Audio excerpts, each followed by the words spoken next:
welcome to Grill the Geeks. How are you? Thanks so much, guys, for joining us today.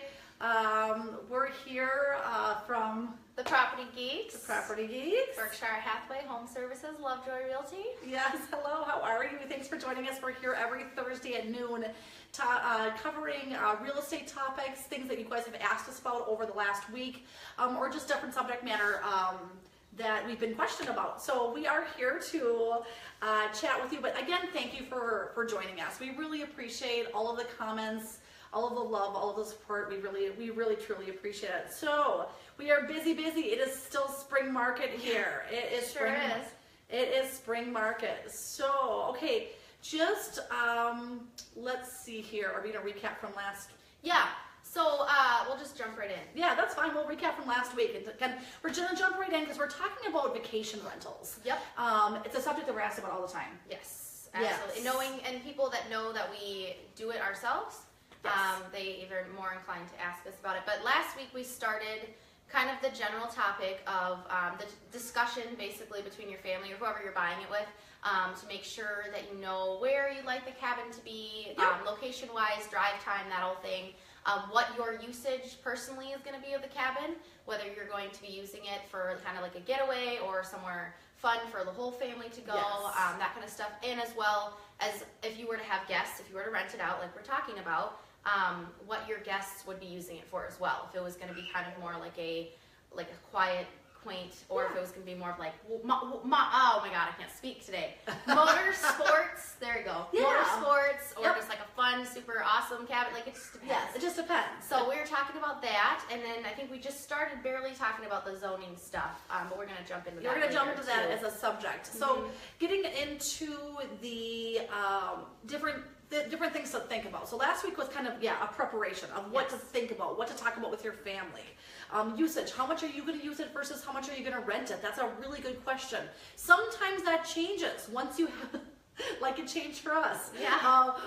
When you get it all set up and you realize how well it's going and how like the positive feedback you're getting from everyone, you go, okay, I guess we'll rent it out another week, and then it ends up becoming a business. It's crazy how this happens, people, but it does happen. It definitely does happen. So, so today we're going to talk about a couple different subjects just going on again with that vacation rental, the vacation rental topic. And I think that what we talked about last week was the area and the location and that. And I think on top of that is really focusing on the actual lake that mm-hmm. you are in the area that you have your cabin on. So absolutely. The size of the lake, it can also depend on whether you can have boats or not, or if it's more of just kayaking or motorized boats, paddleboards, motorized anything.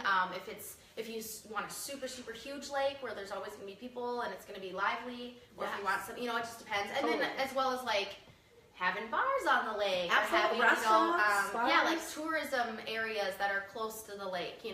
You have those areas that people know, like Mille Lacs and Brainerd Lakes area, Hayward, Wisconsin mm-hmm. areas that drive tourism on their own. You're going to have more competition yep. and with other cabins there. Yeah. However, there's definitely always people who are looking for places. So it's a destination. I think people are. It is.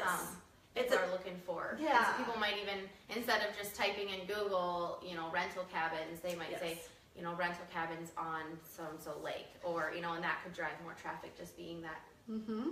I know our cabins we rent out in western Wisconsin in the Balsam Lake area. If you go to www.upnorthcabinrentals.com. I don't know why I can't remember that. You stumble over every time. Week. So Up North Cabin Rentals is an example of a cabin rental. We actually get most of our business from VRBO. We will talk a little bit in the future about how we advertise and how we actually fill those spaces. But yes, we are not it's not a huge destination like Hayward is, or how the Brainerd Lakes area is. However, there are very few hotels in that area, and there's a lot of weddings. Yeah. And so we get a lot of wedding guests, actually, who are there with families, and they're not even hardly at your cabin. So that's a really type of guest, a good guest to get. So lake is really important. The next thing we're going to talk about is bedroom and bathroom configuration. So what works for your family, right? If you're buying this as a rental property for your family and to rent out, to use it as your family and then rent it out as well, you're going to need to look at what your family needs are first and foremost. But you're looking at the size and the shape of those bedrooms. right? How many beds do you want to fit in a bedroom? Do you want to put bunk beds in there? Yeah, exactly. Or day beds. Day beds. You want to look at the number of guests that you're allowed to have at that property versus the number of bedrooms, the number of bathrooms that you have. So a little trick that we've used is we have 3 bedrooms and 2 bathrooms in one of our cabins. 3 bedrooms and 2 bathrooms. If we have 8 people staying there, you know, only 2 people can shower at once and get ready at once. So then we'll put, you know, mirrors on the wall with like a little getting ready station, like a basically. vanity, like a makeshift vanity, basically. Nothing's fancy. In one of the bedrooms, but, yeah. just to give people, and guests love that because then they have a space that they can go and use a mirror and get ready. You know, maybe after they pop out of the shower or something like that, the next person can get in. Or even just putting your stuff on. Like, you know, when you have people using bathrooms, kind of everybody sharing the bathroom, you tend to have like, you know, 3 bottles of shampoo lined up. Yes. And, you know, 3 toothpaste and toothbrush, and having an extra countertop spot. I cannot speak today. We're a little off today. Oh, okay. I'm so sorry. Like a counter space. Thank you. Yeah, Counter space. Countertop space. To put your extra things. Like, yes. Oh. Yeah, Wow. but having extra vanities or something like that, but just have more space because again, you have 8 people in this case. You know, 3 bedrooms. Right. We're allowed to have 8 people in that one. So, so that's something to think about when you're looking at the bedrooms and bathrooms. Not necessarily how many people can you get in that bedroom. You know, so that's something to consider. Yes. Also, you want to go over a layout. Oh yeah, and then, you know, to segue to that, the layout of the cabin in general should be really important. It you know, even if it's just, are there 2 living rooms or is there one big living room? You know, you might have might have a bunch of guests that have a bunch of not older kids, but you know, middle-aged kids that want to go and like watch a movie, but the adults might want to have rainy days. Exactly, and that happens a lot. Yes. And then maybe you have, you know, a couple that has baby that's obviously going to be upstairs in the living room with the rest of the adults. You know, it just depends. You could also, you know, have finding one that has like an extra kitchenette. On the other floor or just on the other side. That's an area to put one. Yeah, or just like even just like a wet bar, extra like fridge. You know, something. Extra fridges are huge. Yes. Even if it's just like a mini fridge and like. Because our family is going together. Oh my gosh, we have so much food when we go, you guys. It's ridiculous. You can feed an army. We have like all the coolers lined up, so and then we're adding ice. Yes, more pasta salads and potato salads than you can ever imagine. 4th of July is the worst. It is the worst. It's just there's so much going on, and you don't want to like not have enough food, but we always end up with pounds of food later. It's ridiculous. But it's truly ridiculous. Yeah. So finding a spot where you can put an extra full refrigerator really does help a lot. Especially like last year we had, you know, I had my baby, and so you know, milk was really important to keep cold, and just like the essentials you need for littles, you know, it's just like you need to have that extra space. And this really does tie into one of our earlier subjects, which was usage, right? Who are those guests going to be, and how are they going to use this space? And so if you think about our cabin, really often, guys, our cabin very, very often gets rented out to the grandparents who are renting it to their adult children and maybe taking a grandkid or 2, and which equals out 8, because we're only allowed to have 8 maximum, which gets into my next topic. For yours. For my specific cabin, one of my cabins, actually 2 of my cabins have an 8 maximum, and but that's who we didn't try to set it up that way. That's just who our guests end up being, and let me tell you, they take amazing care of our cabins. We've never had a problem once. We've never had to take any security deposit. It's amazing. We've had really fabulous guests. Hold on 1 second. Yeah. Hi, Melissa, first of all, and then Tony. He's making fun of Linnea. Oh my gosh, Tony, you're making fun of your sister. I love your hair today, Oh, Hannah. thanks, Tony. Linnea comes on and tells us that she likes her hair like every week. We love you. Who else is watching? Shelly. Hi, Shelly. Hi, Shelly. And Kim, both Kims. Oh, hi, Kim. Kim Owen and Kim Stewart. Hi, ladies. Hi, How's it guys. going? Thanks for joining us. Sorry, I had to. No, yeah, absolutely. That right in there. That's great. We're trying to get better about interacting because it's live and we're supposed to be more interactive, but we just come on and blurt out information a lot of times. So let us know if you guys have any questions here or here. Like I always say, I'm even like the 2 and 2. Like, what was that guy's name? I don't even know. Yeah, that was probably way before your time. That was in my time. Yeah. Okay. Everyone out there who understands what I'm talking about, 2 and 2 and love connection, you know what I'm talking about. Okay. Anyways, get into the last topic. So that's okay. Diverting. Coming back. Okay. Zoning, you guys. This is a really big topic. And it's kind of the drag of it. It's the drag. It is a problem. And so, again, we talked about this last week. We do private coaching on these subjects. We will help you get through this zoning if where you're buying a cabin, they have zoning ordinances. So you might need to get a variance on a license or a zoning license. It sounds a lot scarier than it is, though. A zoning variance is what I mean, and a license.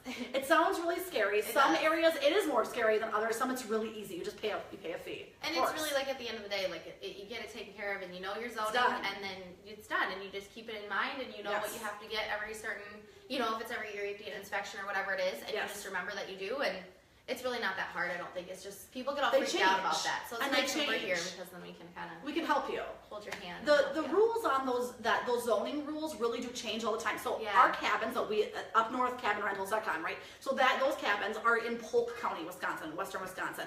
The rules just changed in like the last 6 months about it. So, but what the rules are right now for in zoning, what I'm talking about is I'm talking about occupancy rates along with many other rules. But occupancy rates are the number one thing when you're looking for a cabin that you need to take in mind. So here's my piece of advice for you, and then I'll come back to what Polk County is. My piece of advice for you is call your local zoning office through the county and ask them what the rules are. Do you allow for rentals of this type, vacation rentals?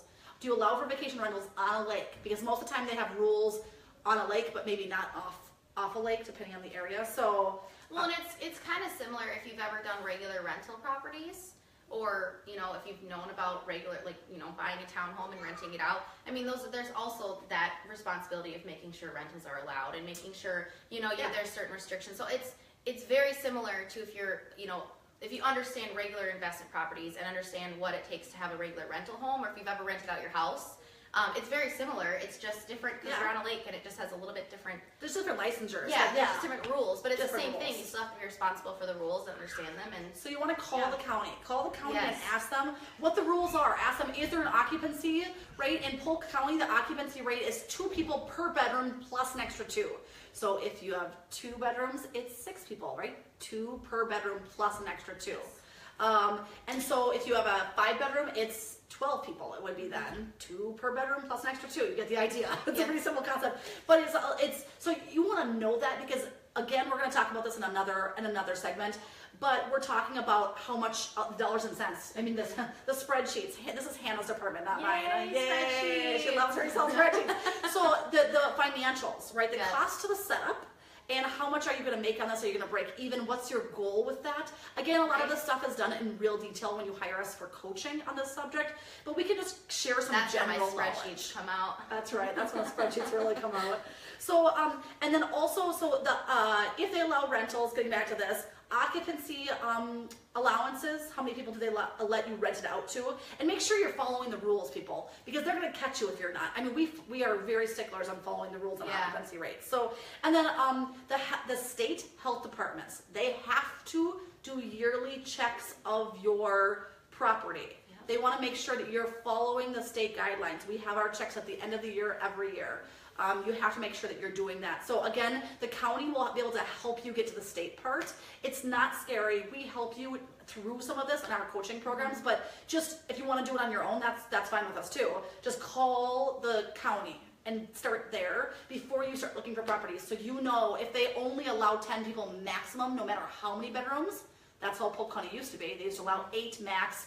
It didn't matter if you had a 12-bedroom place, only 8 people were allowed.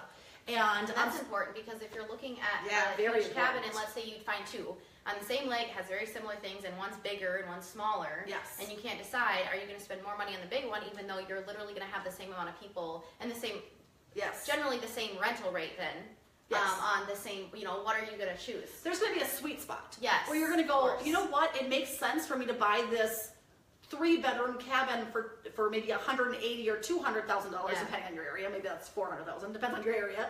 But $180,000 versus buy this 6-bedroom for $400,000 on the lake. And so it really depends. So there's a lot of. Creeping on here. Is she? Sorry. There's a lot You've heard the screaming in the background, by the way. That's my 2-year-old in the other room. Yeah, she's in the other room. We don't have with daycare someone this else. week, so with someone else. Yes, she's with an adult, but she's peeking through the window and you can see me. Oh, too Sorry. funny. No. So okay, so that's all we have for vacation rentals for you today. But if anyone has any questions, go ahead and post questions right now. Otherwise, we'll go into next week. We'll see you next Thursday at noon for Grill the Geeks. We're gonna do the raffle. Oh, and that's right. we forgot to mention this earlier, but like I said, always if you comment on our videos. I mean, it can be afterwards too. It doesn't have to be when we're live. You can tell Hannah that you like her hair. Just yeah, tell me that. I mean, you can compliment me at all, and I'll probably really. You might get an extra. You might get an extra one. She had one more time. I mean, I don't like compliments. Or you can just comment, say hi, whatever, and then if you share our video onto your wall or whatever. Yep. That sounded really lame. If you share our video, that's whatever it is. Down here or over there, depends on where you're at. Again, on the screen, if you're on mobile or desktop. You get 3 entries instead of 1, so that's always exciting. That's fun, so. And we really appreciate it, guys. We appreciate all the interaction. We appreciate all of it. So thank you again. Look, I just looked at all of them. Oh, you just, okay, well that one. Jenny. Jennifer, you won a fabulous prize. We'll be sending to you in the mail. Thanks so much for commenting last week and telling us last week if you preferred hard wood floors or hard surface floors or carpeting in the bedroom. Yes. So next week we'll come to you with another question, but just for this week, just say hello. And soon enough, guys. We weren't prepared for that one. We're not prepared this week because you know why? We're in the middle of just getting ready. We're just getting ready to move into our new space. So we're so close to moving into our new space, and we are so excited. So, you guys, if you're driving down Lakeville and you see us downtown and we're like polying tables, stop by and say hi or just give us a honk as you're going by. I've had a few of those recently, and I'm like, everyone's been really excited, and we really appreciate it. So, thanks again, guys, for joining us. If you have any questions about real estate, just you can PM us or put them here, and we'll make it a topic of discussion. We love to hear what people want to. Oh, and I have an open house this weekend. On our listing in Lakeville. It's on it's here, there, I don't know. Here. On the Property Geeks, our Facebook. So if you go on there, you can find the address. And it's right in the Spirit neighborhood in Lakeville, kind of right behind Hy-Vee. Yep. So I'm having that 12 to 2 on Sunday, and I think Amy's hosting one too on Saturday. On Saturday, we have one there Saturday as well. And then we also have one in the Liberty on the Lakes neighborhood in Stillwater on Sunday. So lots of new listings coming on, and they're beautiful houses. So it's kind of fun to go and see them. I know. I'm just like, can I just live here? That'd be great. They're gorgeous. They're really beautiful. So yeah, come to our open houses. Okay, say hi. I have to go push the end button. Oh yeah, our assistant. We don't have our assistant today because she's helping with the little one. So thanks so much, guys. It's just me. See you later. I love this. Bye, you guys. Bye, guys. Oh, there's my hair.